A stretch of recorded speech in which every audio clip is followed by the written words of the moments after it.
Welcome, everyone, to the WebMD Health Discovered podcast. I'm Dr. John White, WebMD's Chief Medical Officer.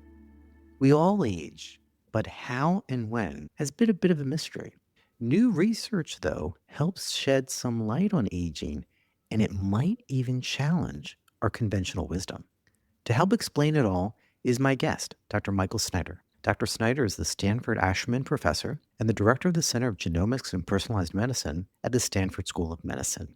He's a leader in the field of functional genomics and proteomics, and one of the major participants of the ENCODE project. His laboratory study was the first to perform a large-scale functional genomics project in any organism and has developed many technologies in genomics. So I know he is the person to talk to. Welcome to the Health Discover podcast, Dr. Snyder. Oh, it's great to be here. You know, at WebMD, we always like to say better information leads to better health. And that's what we try to do, try to empower people with good health information. And I know you're a big proponent of health information, and you really have this compelling health journey of your own. So before we get into the issue of aging, I wanted to ask a little about your health journey. Sure. Yeah. Well, as you point out, we're very big on taking deep data on people with the idea of health monitoring at a level that's never been done before. And in my case, we started this project about 15 years ago now on me and then the smallest group of around 110 people. And we've been following them for quite some time. And in my case, it turned out to be incredibly valuable in the sense that my genome predicted I was high risk for diabetes, which was a surprise at the time.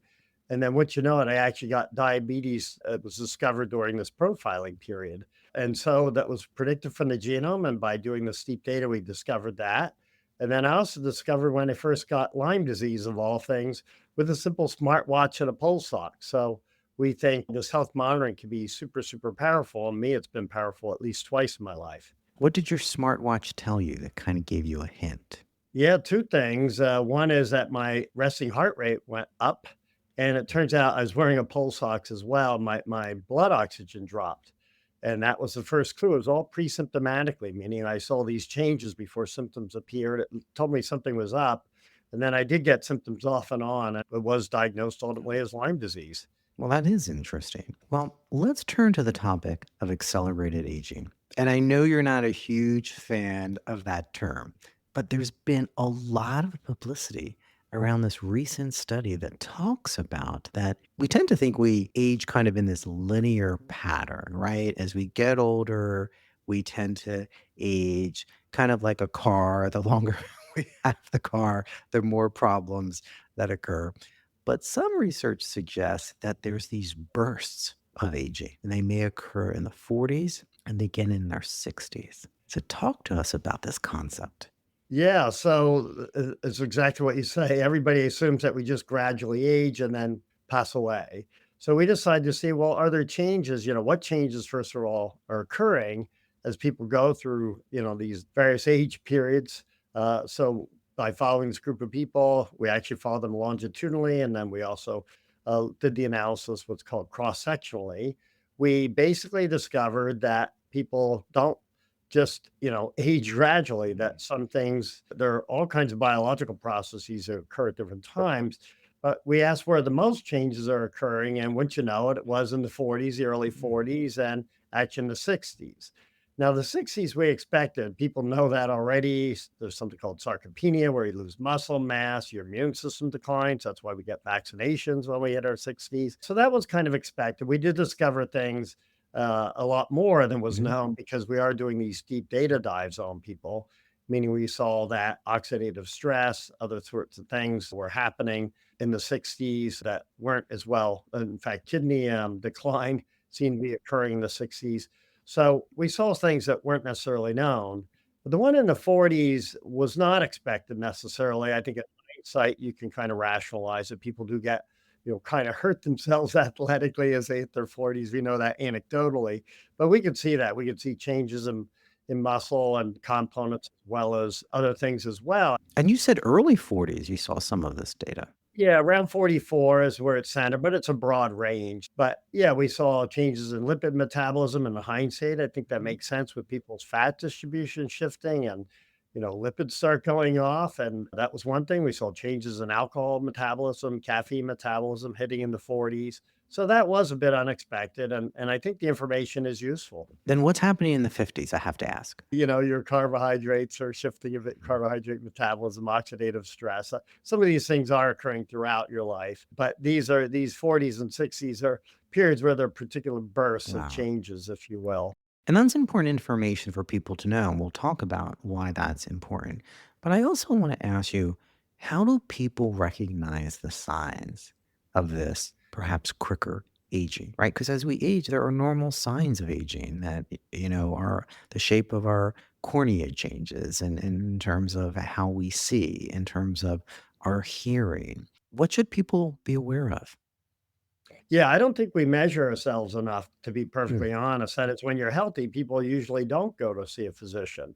So I think that would be lesson number one. I think people should really get monitored a lot more frequency. So you can measure your cholesterol, your glucose, especially your glucose. You may know that 12% of the US is diabetic and 33% more now are pre-diabetic. And most of them will become diabetic in not, within 5 years.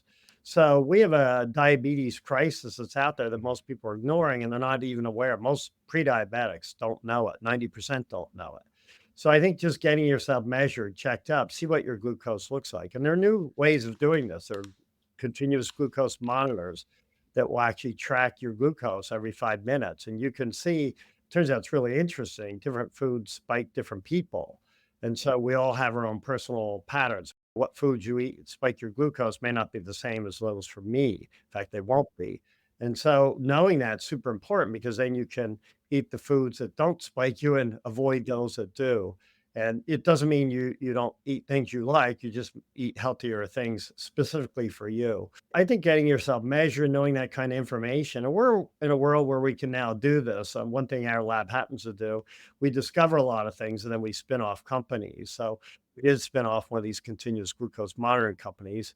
It's called January Eye. We've also spun off another company that does metabolic testing. It's called IOLO, where they'll test an at-home sample. You give it a little drop of blood. I know what this sounds like, but ours does work. You give a little drop of blood, and we'll measure 600 analytes, and you'll see. And it covers all kinds of things: inflammation, oxidative stress, all sorts of things that are useful. How often should we be thinking about that though? Is it, we tend to think it's the yearly checkup, which some people don't even get, and they go every other year or every couple of years.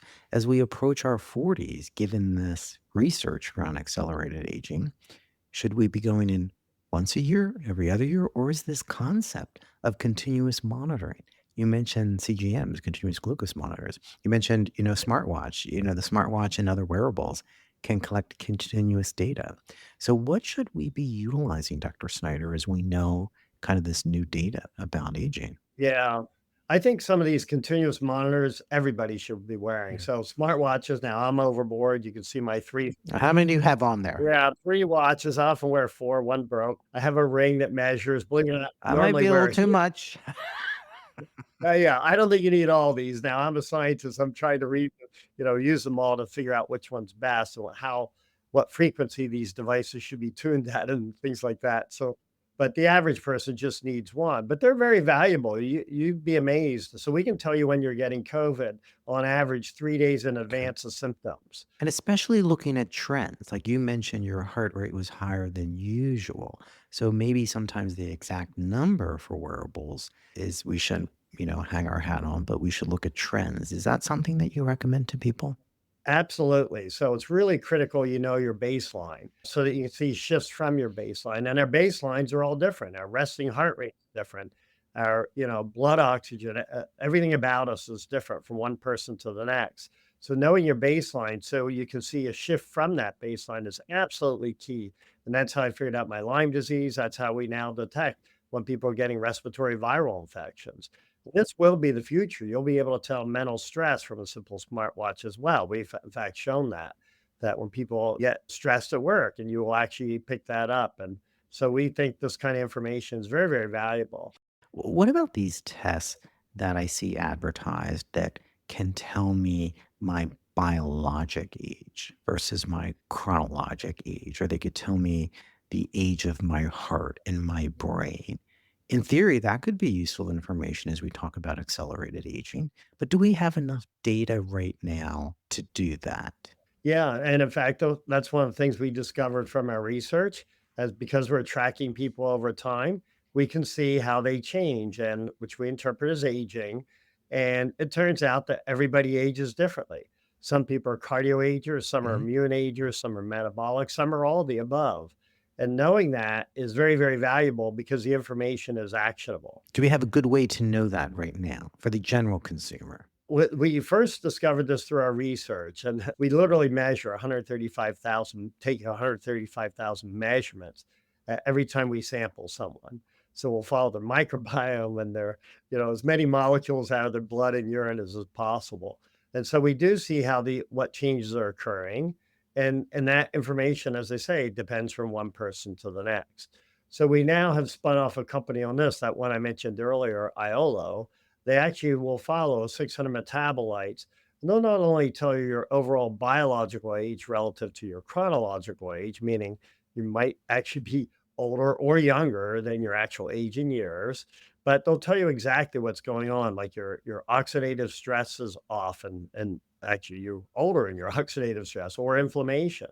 And that information is very, very valuable. And this is where AI kicks in.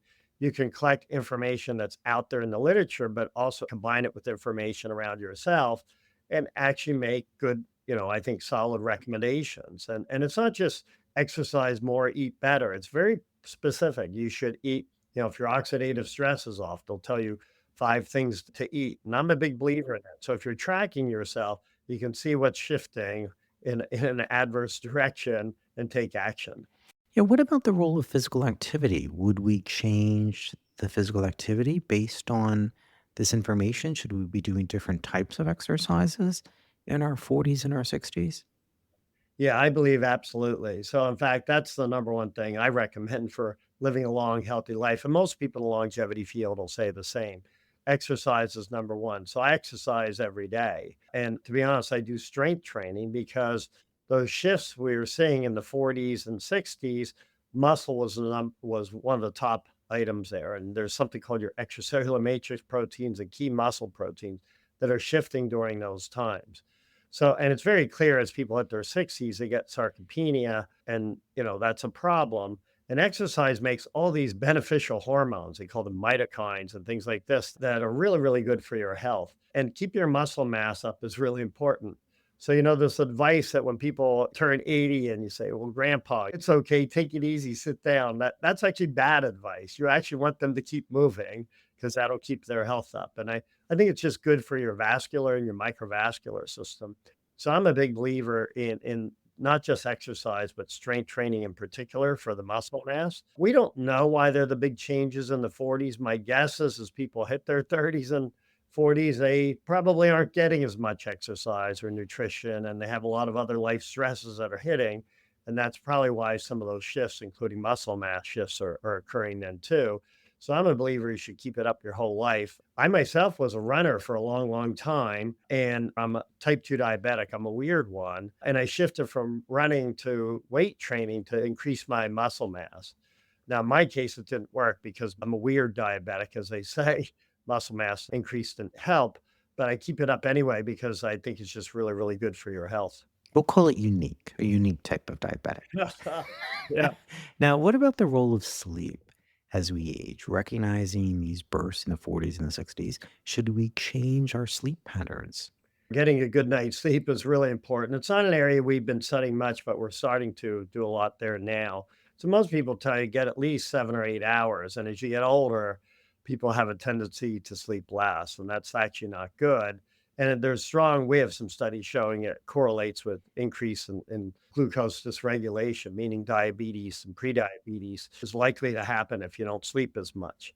And some of that is because as we get older, we have less time in deep sleep and we might have early awakening. But you're suggesting that we still focus on that 7 to 9 hours of quality sleep every night, especially as we get older. Yeah, you're right about that. That deep sleep and REM sleep, generally the prevailing wisdom is both those are important. So yeah, quality of sleep counts for a lot too. And so this idea about, you should stay dark and watch out for, blue light and that sort of thing. It's real. I mean, you should really try to sleep and sleep continuously if you can, so you can hit those stages. As physicians, we tend not to talk to our patients about aging. Using that term, we tend to talk to them about their health and their conditions. But something I find that I want to ask you about is sometimes when I'll talk to patients, they'll be like, "Oh, Dr. White, my mom's in her 90s and doing great. So I don't have to worry." And other people do get concerned when their parents die in their 50s. And it's kind of a wake up call to them. And this kind of is that age old question: what's the role of genes, genetics versus lifestyle? How do they play into how we age? We know they play some role, but do you have a better quantification of how much they play? Yeah, there's a lot of studies around this now. There's some disagreement, but the overall average is about that genetics accounts for about 16% of your lifespan. Most of what your lifespan is dependent on environment and lifestyle. So you really have more control over your lifespan than you think you do. Now, it's true for people who live to be 100 or older. That number is more like 60%, meaning so to be a centenarian, you do need good genes. And even for centenarians, living a long, healthy life has other factors. And in fact, if you look at people who live in the blue zones, they have several things in common. One is they're all physically active.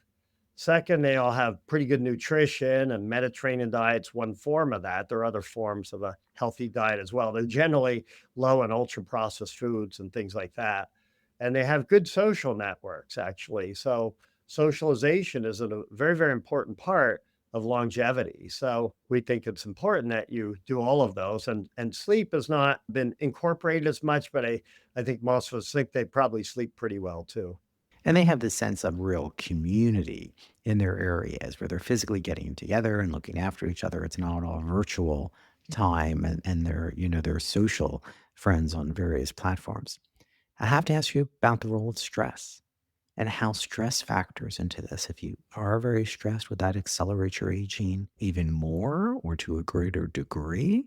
Yeah, there are several kinds of studies out there that have shown that, mental health stress actually does accelerate aging. And certainly other kinds of stress too, like cancer and things like that. Physical types of stress, disease stress will also accelerate aging as well. So, yeah, certainly on the mental health side, I think keeping a good, healthy balance and, your mental state is very, very important for your health and for longevity. Are there any biomarkers or any specific test that our audience could ask their doctor about today to have a better sense of where they are in aging? Sometimes we talk about, C-reactive protein, somewhat nonspecific. There's some other ones that have been in the news. What should people know? Yeah, great question. I think most markers are disease markers. You mentioned CRP for inflammation, things like that. And so I think we need better health markers, to be honest. There are some simple things that people do, but they're not perfect, like grip strength or the ability to get up off the floor. Believe it or not, there's a few physical things where getting up off the floor without your hands, that's harder than you think as you get older. There's something called epigenetic clocks where you can look at your modified DNA. They're actually fairly accurate, believe it or not, for telling your biological age. And they can certainly measure that. Now, the epigenetic clocks aren't so actionable. The ones I mentioned earlier with metabolites and things like that, they're better. I think because they give you information you can act upon. So I think the field will add more of these markers, but it is a problem. We don't have as many good markers for aging as you like, and gray hair is not a good one. Now, since we have this information about these points of accelerated aging, should people think about vitamins or minerals during those times? Do you take any vitamins? Yeah, believe it or not, I take about 10 things. I obviously take things for my diabetes. That's been important for keeping that under control. But when it comes to supplements, I'm a believer in several kinds. Antioxidants, so I take Okay. cytochrome. Vitamin C is a good antioxidant. Anti-inflammatories, I'm big on those. So turmeric and things like that are good examples. I believe it or not, I take these things that make nitric oxide, beetroot extracts. And everyone should talk to their doctor about these beforehand because even though they're over the counter, they can interact with some prescription medications as well. There's been some discussion about certain drugs. Metformin has been in the news in the past about aging. There's been other ones. How would you quantify this body of research? Is it not yet ready for prime time? Is it we're almost there? We have enough kernels right now so listeners can say, you know what? I need to go do these things. I would say it's early days. There's still lots to learn, and we are learning. There's getting to be science around these things now, which is what we really need, of course, to make this stuff work. Should we change screening guidelines? If we know these times of accelerated aging, should we rethink when we screen people for cancer? Oh, for sure. Yeah, I would argue we don't even Hmm. know how often we should screen people. And so your question earlier about, what should we be doing and how often? Well, I think a smartwatch is an easy thing or a ring that tracks your heart rate and all that. There's a lot of powerful information around resting heart rate variability, you may know. And the rings these days, they do blood oxygen and they do things that we don't do in a doctor's office that are valuable. So that they're powerful. But then what about other things? Well, I would argue, one reason I like this home sampling, I like the idea of getting measured every 3 months with some simple tests that aren't expensive that could tell when things are shifting off. And that's turned out to be valuable in our research study where we'll see people shifting, we'll catch it right away and we'll make recommendations that bring them back into a more healthy range. And I think if it's cheap and easy, people do it. But people don't like to go to physician's office. It's always inconvenient when they're healthy. So they tend to go when they're sick. So I like the idea of a lot of this home testing, which I think the field will move more and more towards. And I think that'll be valuable. I have to say, Dr. Snyder, I love your comment about that too often we only get measurements of our health when we're sick. And that's when we go to the doctor. And we need to change our concept of health and aging to think about how do we get more information when we're healthy to continue to promote that health. So I'd love to close our interview with some actionable steps from you. And you gave us a bunch over the last 20, 25 minutes. But if people had to prioritize in terms of what they could start doing today with this information, that we have these bursts of aging at different times in our 40s and our 60s, what would be your recommendation to them? Number one is exercise. And as you heard already, I'm a big believer in strength training. Keep your muscle mass up because people, their health just plummets once they lose mobility. So I would argue, keeping active, super important. We talked about nutrition with the antioxidants, the anti-inflammatories, and other things, these omega 3s that are generally viewed as useful. So I think a good diet, and definitely watch out for the ultra processed foods, the cakes, the sweets. And you may or may not know, we eat 40,000 times more sugar now than we did after the end of World War II. It's ridiculous. So we've got to cut back on that sugar, is my lesson there. And I think having good social community, as we talked about earlier, is super important. And we mentioned sleep as well. I think all four of those ingredients are key to living a long, healthy life. Well, those are a lot of good tips. And I want to thank you, Dr. Snyder, for being with us today and really explaining this research around accelerated aging and what we can do about it. And be sure to check out Dr. Michael Snyder. You can find him at Stanford and definitely want to look at his latest research. And thank you all for listening. Please take a moment to follow, rate, and review this podcast on your favorite listening platform. If you'd like to send me an email about topics you're interested in or questions for future guests, please send me a note at webmdpodcast@webmd.net. This is Dr. John White for the WebMD Health Discovered podcast.